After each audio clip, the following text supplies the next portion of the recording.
Hello കൂട്ടുകാരെ, അപ്പൊ ഇന്ന് നമുക്കൊരു പായസം ഉണ്ടാക്കാം കേട്ടോ. ഏട്ടന്റെ പിറന്നാളാണ് ഇന്ന്. അപ്പൊ പിറന്നാളായിട്ട് ഞാൻ ഏട്ടന് ഇഷ്ടപ്പെട്ട ഒരു പായസം ഉണ്ടാക്കാണ്, ഗോതമ്പ് പായസം ഉണ്ടാക്കുകയാണ് കേട്ടോ. അപ്പൊ ഏട്ടൻ അമ്പലത്തിലൊക്കെ പോയി വന്നു. അപ്പൊ ഞാൻ ഗോതമ്പ് പായസമൊക്കെ എല്ലാ ഭക്ഷണങ്ങളൊക്കെ ഉണ്ടാക്കലെന്റെ കഴിഞ്ഞു കേട്ടോ. അപ്പൊ ഞാൻ ഗോതമ്പ് പായസം ഉണ്ടാക്കുന്നത് തയ്യാറാക്കുന്നത് എങ്ങനെയാന്നുള്ളത് കാണിക്കാം. പാലുകൊണ്ടുള്ള പായസങ്ങളൊന്നും ഏട്ടൻ കഴിക്കില്ല. അപ്പൊ ഇതെങ്ങനെയാണ് ഞാൻ ഉണ്ടാക്കുന്നതെന്ന് നമുക്കൊന്ന് കാണിച്ചു തരാം കേട്ടോ. അതിനായിട്ട് ഞാനിതാ ഗോതമ്പ് കുക്കറിൽ വേവിച്ചതാട്ടോ. 1 കിലോ ഗോതമ്പാണിത്. അതിലേക്ക് ഞാൻ ശർക്കര ഉരുക്കി വെച്ചിട്ടുണ്ട്. അപ്പം അത് ഞാൻ ശർക്കര ഉരുക്കി വെച്ചത് അതിലേക്ക് ഒഴിക്കാൻ പോവുകയാണ്.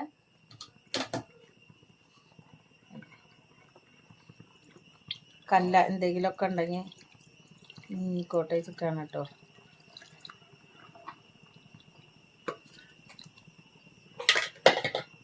ഇത്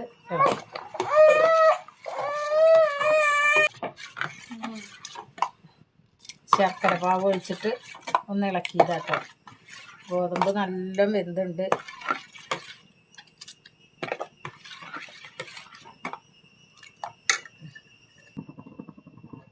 ഇതൊന്ന് തിളച്ച് റെഡിയായിട്ട് 2ാം പാൽ ഒഴിക്കുകയാണ്. ഇതിങ്ങനെ തിളച്ചു. അപ്പം ഞാനിതാ 2ാം പാൽ ഒഴിക്കുകയാണ് കേട്ടോ. 2ാം പാലാണിത്. 2ാം പാൽ ഒഴിക്കുകയാണ്.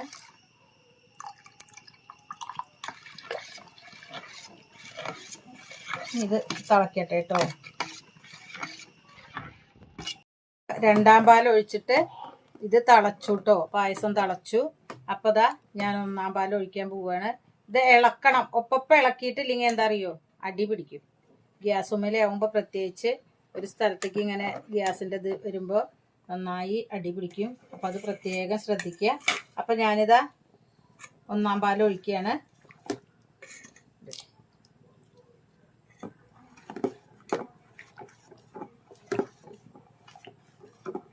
എൻ്റെ പായസം റെഡിയാവാൻ പോവുകയാണ്.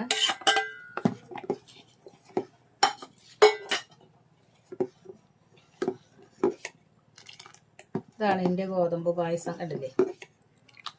ഇനി ഇതിലേക്ക് ഏലക്കായ, അണ്ടിപ്പരിപ്പ്, മുന്തിരി അങ്ങനെ മുളക്കൊന്നും ഇഷ്ടമല്ല. അപ്പം ഞാൻ മുന്തിരി ഇടുന്നില്ല. അത് ഇതാക്കാൻ വയ്യ പറഞ്ഞിട്ട്. പിന്നെ ഇത് തിളയ്ക്കണ്ട. 1ാം പാൽ ഒഴിച്ചിട്ടുണ്ടെങ്കിൽ പിന്നെ തിളയ്ക്കരുത്. നന്നായി ഒന്ന് ഇളക്കി ഇതാക്കുക. ഇനി നമുക്കിത് വറുത്തിട്ട് ഞാൻ വറുത്ത് കോരി വാങ്ങി വെച്ചതാണ്.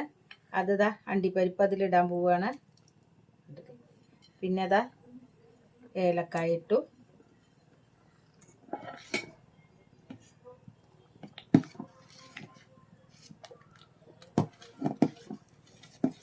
അപ്പം എൻ്റെ പായസം റെഡി ആയിട്ടോ.